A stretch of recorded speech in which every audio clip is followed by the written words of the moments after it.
আসসালামু আলাইকুম and welcome back to momos world. কেমন আছেন আপনারা সবাই? আশা করি সবাই অনেক ভালো আছেন। আলহামদুলিল্লাহ আমরা সবাইও খুব ভালো আছি। সো আমার ইউটিউব ফ্যামিলি, আপনাদের জন্য আজকে আমি একটা নতুন রেসিপি নিয়ে হাজির। আজকের রেসিপিটা হচ্ছে পাকিস্তানি স্টাইলে বিরিয়ানি রেসিপি। সো চলেন দেরি না করে ফুল ভিডিওটা দেখা যাক বিনা কোনো স্কিপ ছাড়া। তো ভিডিওর শুরুতেই বলে দিই, যারা আমার ভিডিওটা ফেসবুক থেকে দেখছেন তারা ফেসবুক পেজটাকে ফলো এবং লাইক কমেন্ট শেয়ার করে দিবেন। আর যারা ইউটিউব থেকে দেখছেন তারা অবশ্যই আমার চ্যানেলটাকে সাবস্ক্রাইব করে দিবেন। আর একটা লাইক তো করতেই হয়, কারণ আপনাদের একটা লাইকে আমি কিন্তু ভিডিও বানাতে আরও উৎসাহিত হই। সো চলুন মূল ভিডিওতে যাওয়া যাক। আগে আমি মাংসটা নিয়ে নিয়েছি, এখানে প্রায় 1.5 কেজির উপরে মাংস ছিল। আর ফার্স্টে আমি পেঁয়াজ দিয়ে দিয়েছি, টক দই দিয়ে দিয়েছি, 1 চামচ দিয়েছিলাম আমি সেখানে। পরবর্তীতে কিন্তু আমি আরেক চামচ দিব, সেটা আপনারা দেখতেই পারবেন। দই দেওয়ার পরে এখানে আমি পরিমাণ মতন লবণ দিয়ে দিয়েছি। আমি লবণটা কম দিয়েছি, 1 চামচও দিইনি, কারণ এখানে আমি হচ্ছে প্যাকেটের মশলা ইউজ করব। এই তো দেখতে পাচ্ছেন এখানে হচ্ছে বিরিয়ানি মশলা, সেটা আমি রাঁধুনির সেটা ইউজ করছি। তো এখানে 3 টেবিলের মতন দিয়েছি।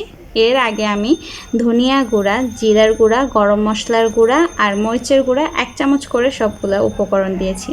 আচ্ছা, সব মশলা কিন্তু আপনারা দেখতেই পাচ্ছেন, কোনো মিস্টেক হলে আপনারা আবার একটু টেনে দেখে নিতে পারেন। এরপরে এখন আমি সব রকমের হচ্ছে গোটা গরম মশলা দিয়ে দিব। তো এখানে দারচিনি, এটা কিন্তু খুবই বড় একটা দারচিনি ছিল, দিয়ে দিয়েছি 5-6টা লং আর হচ্ছে 4টা এলাচ। আচ্ছা, আমি গরম মশলা কিন্তু আমার ঘরের রেডিমেড যেটা বানিয়েছি সেটাই আমি দিয়েছি, বাহিরেরটা কোনো না। তাও ঘরেরটা কিন্তু অনেক স্ট্রং অ্যারোমা থাকে মশলায়, তার জন্য হচ্ছে আমি সেটা 1 চামচ ভরে দিয়েছি। এর জন্য আমি গোটা মশলাটা কম দিয়েছি। আচ্ছা, এখন মূল উপকরণ হচ্ছে সরিষার তেল। আচ্ছা, বিরিয়ানি বানাতে বা তেহারি বানাতে কিন্তু সরিষার তেলটা অবশ্যই দিতে হয়। আপনারা যারা বাহিরে হচ্ছে বিরিয়ানি খেয়ে থাকেন তারা সরিষার তেলটাই ইউজ করে, কারণ এটাতে অনেক স্ট্রং একটা হচ্ছে বিরিয়ানির ফ্লেভারটা ধরে রাখে আর খেতেও অনেক স্বাদ লাগে। আপনারা চাইলে সয়াবিন তেল দিয়েও করতে পারেন যদি আপনাদের হাতের কাছে সরিষার তেল না থাকে। আচ্ছা, এমনটা না যে সরিষার তেলটাই হচ্ছে প্রেফার করে, আপনারা চাইলে বাটার দিয়ে করতে পারেন, ঘি বা হচ্ছে সয়াবিন তেল, এটা যার যার পছন্দ, কিন্তু আমার কাছে সরিষার তেলটাই ভালো লাগে বিরিয়ানিতে। আচ্ছা, এইসব দেওয়ার পরে এখন হচ্ছে আমি এখানে প্রায় 4 টেবিল চামচের মতন হচ্ছে আদা রসুন পেস্ট দিয়ে দিয়েছিলাম 1.5 কেজি মাংসর জন্য। আপনারা আপনাদের মাংসর অনুযায়ী মানে পরিমাণটা বুঝে আপনারা সবসময় মশলাটা দিবেন। সো আমি এখন হাত দিয়ে মেখে নিয়েছি, কারণ আমার ঘরে হচ্ছে গ্লাভস আমি পাচ্ছিলাম না। আর যেহেতু আমরা বাসায় এটা খাবো, সো আমি হাত দিয়ে মাখাটাই পছন্দ করি, কারণ গরু মাংস যত মাখানো হবে, যত ম্যারিনেশন হবে, তত বেশি মজা লাগে।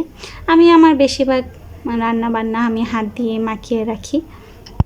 সো প্রায় আমি ম্যারিনেশনের পরে আমার আরেকটু টক দই দেওয়ার ভাবনা চিন্তা করেছিলাম, তো আমি 1 চামচ আরও টক দই দিয়ে দিয়েছিলাম। তো প্রায় 1 ঘন্টার মতন আমি রেস্টে রেখে দিয়েছিলাম ম্যারিনেশন করে। এখন হচ্ছে পালা রান্না করার।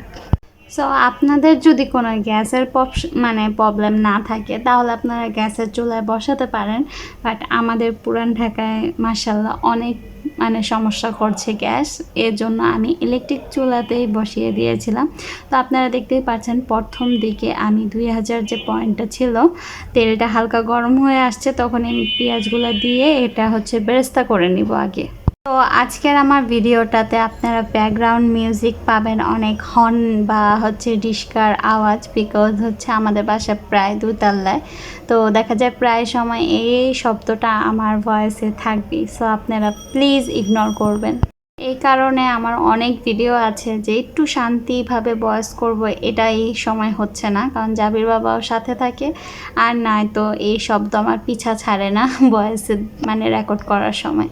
সো এই তো এটা হচ্ছে আমার শাশুড়ির খুবই একটা পুরানো চামচ। সো আমি বেরেস্তার জন্য সবসময় এটাকেই বের করে নিই, বিকজ এটাতে হচ্ছে যে ছিদ্র ছিদ্র আছে, বেরেস্তা করলে তেলগুলা সব খুব সুন্দরভাবে হচ্ছে নিচে পড়ে যায়, আর এটা অনেক কমফোর্টেবল আর ভারী একটা একটা চামচ। এজন্য নাড়া দিতেও আমার কাছে ভালোই লাগে, কারণ হচ্ছে পোলাও নাড়া দিতে কিন্তু পাতলা চামচে একটু কষ্ট হয় আমার কাছে যেটা লাগে। আর ভারী চামচ হলে কি সুন্দরভাবে এলোমেলো করা যায়। সো আমি এটাই বের করে নিয়েছিলাম, তার জন্যই দেখাচ্ছিলাম আপনাদের সাথে। এখন আমি ভালো করে পেঁয়াজ বেরেস্তা করে নিব। পেঁয়াজগুলোকে আমি ভালো করে বেরেস্তা করে এখানে হচ্ছে 3 ভাগের থেকে আমি প্রায় 2 ভাগ উঠিয়ে রেখেছি, আর 1 ভাগ দিয়ে এখন আমি হচ্ছে পোলাও চালটা রান্না করব। আর হচ্ছে মনে করেন যে আপনারা, আমি এই ভিডিওটা অ্যাড করতে চেয়েছিলাম কিন্তু আমার কেন যেন ওটা স্কিপ হয়ে গিয়েছে। আর পোলাও চালটা আপনারা আধা ঘন্টা আগে ভিজিয়ে ধুয়ে রাখবেন, তাহলে এরকম একটা ঝাঁঝরিতে হচ্ছে চালটা যদি আপনারা রেখে দেন তাহলে দেখতেই পাচ্ছেন আমারটা কি সুন্দর রকম ঝরঝরা হয়েছে, আপনাদেরটাও সেরকমই হবে। আচ্ছা, খুব ভালো করে আপনারা পোলাওটা নাড়াচাড়া করে মানে হচ্ছে রান্না করে ফেলবেন। আচ্ছা, পোলাও তো দেখার বিষয় না, কারণ মোটামুটি পোলাও রান্না সবাই পারে। আর আমি আরেক পাশে আমার অল্প অল্প গ্যাস এসে পড়েছিল, তো আমি হচ্ছে সেই ভিডিওটা বললামই তো স্কিপ হয়ে গিয়েছে। আমি কিন্তু মাংসটাও মানে বসিয়ে দিয়েছিলাম। প্রায় আমার হচ্ছে মাংসটা 80% ডান হওয়ার পরে আমি পোলাও চালটা রান্না করতে আসছি, কারণ মাংস হতে অনেক লেট হয়, কিন্তু পোলাও চাল কিন্তু 10 মিনিটে আল্লাহর রহমতে হয়ে যায়।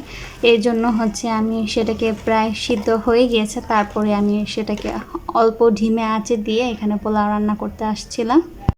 আচ্ছা, মাংসটা কিন্তু আমি হচ্ছে 1.5 কেজি নিয়েছিলাম, আর পোলার চাল আমি 3 কাপের মতন নিয়েছিলাম। তো পানি দিয়ে পরিমাণ মতন পানি দিয়েছিলাম, 3 কাপে আমি 6 কাপ পানি দিয়েছি। তারপরে দেখতেই পাচ্ছেন পোলাওটা আমার কি সুন্দর ঝরঝরা হয়ে গিয়েছে।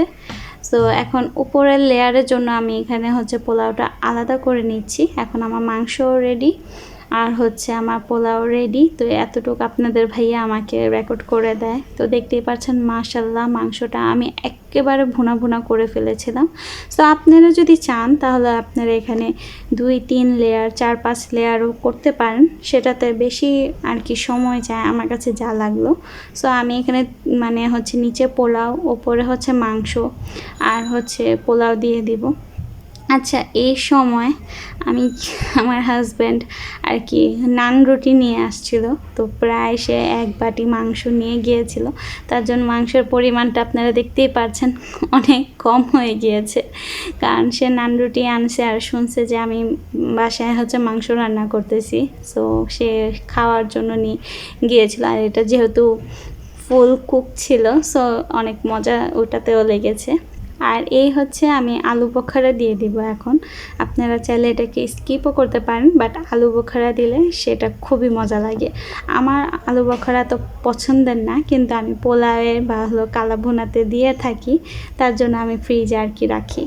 সো আমি কিন্তু আজকে হচ্ছে পাকিস্তানি স্টাইলে হচ্ছে বিরিয়ানিটা রান্না করেছি, বাট এখানে একটু ট্রিক্স করেছি। এটা ফুল রেসিপি আমার। বিরিয়ানির রেসিপি যদি আপনারা দেখেন পাকিস্তানি স্টাইলে, তারা অনেক কিছু দিয়ে থাকে, কিন্তু আমি এটা বাঙালি স্টাইলেই করেছি। আর তারা কিন্তু এখানে ধনিয়া পাতা, কাঁচামরিচ, লেবু স্লাইস করে দিয়ে থাকে, বাট আমার কাছে লাগে যে দম দেওয়ার সময় এগুলো দিলে একটু তিতো লাগে, তার জন্য আমি সেগুলো দেইনি। আমি এখানে হচ্ছে রং দিব, ঘি দিব, আর হচ্ছে আপনার বেরেস্তা দেব, আর উপর দিয়ে আমি মাওয়ার পরিবর্তে গুঁড়ো দুধ দিয়ে দিব। এতে খুবই মজা হয়, আপনারা অবশ্যই ট্রাই করে থাকবেন বাসায় আমার রেসিপিটা। এটা ফুললি আমার মনে যা আসছে তা দিয়ে আমি করেছি, বাট 100-এর 100 হয়েছে। পাকিস্তানি স্টাইলের রেসিপি এটার জন্যই আমি বলছি, বিকজ একটা জিনিসই আমি কপি করেছি, সেটা হচ্ছে লেয়ারিং করা, যে নিচে পোলাও থাকবে, তারপর আবার মাংস, তারপর আবার পোলাও, আবার মাংস, এই টাইপের দম দেওয়া হবে। বাট আমি মোটামুটি এটা ধরতে গেলে আমাদের বাঙালিদের মতনই, আমরা বাঙালিরা যেমন পোলাও রান্নার সময় যখন পানিটা দিই তখনই কিন্তু মাংসটা আমরা দিয়ে দিই, তাহলে আমাদের বিরিয়ানি হয়ে যায়।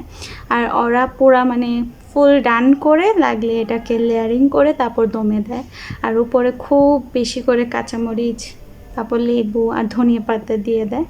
সো আমি সেটাও একদিন ট্রাই করব, কিন্তু আমার কাছে কেন যেন লেবুর মানে স্লাইসিংটা অনেক তিতো লাগে, তার জন্য আমি দিই না।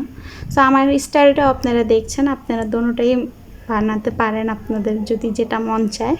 সো সামনে যেহেতু আপনাদের ভাইয়া ছিল, এর জন্য মানে লেখার চেষ্টা করছিলাম, বাট হয়নি দেখে পরবর্তীতে এভাবেই দিয়ে দিয়েছি। আচ্ছা, ঘিটা কিন্তু আমি এখন দমে দিয়ে রাখবো, পরবর্তীতে নামানোর 5 মিনিট আগে আমি ঘিটা দিব, বিকজ এখন একটু দম দেওয়ার দরকার। আমার কাছে যেটা মনে হয় মাংসের জিনিস যত বেশি কষাবেন, যত বেশি ডিপ আঁচে রাখবেন বা পোলাও যত দমে দিবেন তত বেশি মানে হচ্ছে এটার অ্যারোমা, এটার স্মেল আরও স্ট্রং হয়, অনেক সুন্দর গ্রান হয়, অনেক মজা লাগে। তার জন্য আমি অনেকক্ষণ দমে রাখি। তো দেখতেই পাচ্ছেন রেড কাউ যে বাটার অয়েলটা ছিল সেটা আমি দিয়েছি, এটা খুবই ভালো। সো আপনারাও যদি ট্রাই করেন আমাকে জানাবেন কমেন্টে। আর এই তো দেখেন মাশাল্লাহ মাশাল্লাহ, অবশ্যই মাশাল্লাহ বলবেন। সেদিন খুব মজা হয়েছিল। আমি এটা যাদের যাদের বাসায় দিয়েছি, মানে আমার আত্মীয় স্বজনদের, তারাও বলেছে যে খুব মজা হয়েছে। সো আপনারা অবশ্যই ট্রাই করবেন আর আমাকে অবশ্যই কমেন্টে জানাবেন যে আমার রেসিপি ট্রাই করে আপনাদের কেমন লাগলো, কীরকম হয়েছে, অবশ্যই আমাকে জানাবেন। আচ্ছা, আপনাদের সাথে লবণের বিষয়টাও শেয়ার করে নিই। আমি কিন্তু পোলাওতেও লবণ দিয়েছিলাম যখন রান্না করেছি, আর মাংসতেও আমি লবণ দিয়েছি। আর যে প্যাকেটের মশলাটা ইউজ করেছি সেটা তো লবণ ছিল। সো আমি যখন লেয়ারিং করেছি আমি তখন কিন্তু পোলাও এবং মাংস দুটারই মানে টেস্ট করে দেখেছিলাম লবণটা ব্যালেন্স আছে কি না। সো আপনারাও লেয়ারিং করার সময় দেখে নেবেন। তো এই তো দেখতেই পাচ্ছেন ছোটোখাটোভাবে সুন্দর করে মাটির একটা প্লেট নিয়ে নিয়েছিলাম, আর আমি আর আমার হাজব্যান্ডই খেতে বসেছিলাম। তো সুন্দর একটুখানি হচ্ছে ভিডিও ক্লিপ নিয়ে নিলাম, আর দেখতেই পাচ্ছেন কত মজা এবং লোভনীয় হয়েছে। তো আপনারা অবশ্যই বানাবেন, আর ভালো লাগলে অবশ্যই আমাকে কমেন্ট করে জানাবেন যে আমার রেসিপিভাবে আপনারা যদি ট্রাই করে থাকেন তো আপনাদের কেমন লেগেছে। আচ্ছা, আমরা যেহেতু বাঙালি, বিরিয়ানি মানে আমাদের সাথে কিন্তু পেঁয়াজ, কাঁচামরিচ, লেবু, শসা এগুলো দিয়ে আমরা পরিবেশন করে থাকি। তো আমিও সেম থিঙ্কিংটাই প্রসেস করেছি। আপনারা চাইলে আপনারা অন্য কিছু দিয়েও আপনারা খেতে পারেন। সো ভিডিওর একেবারে শেষ পর্যায়ে এসে পড়েছি।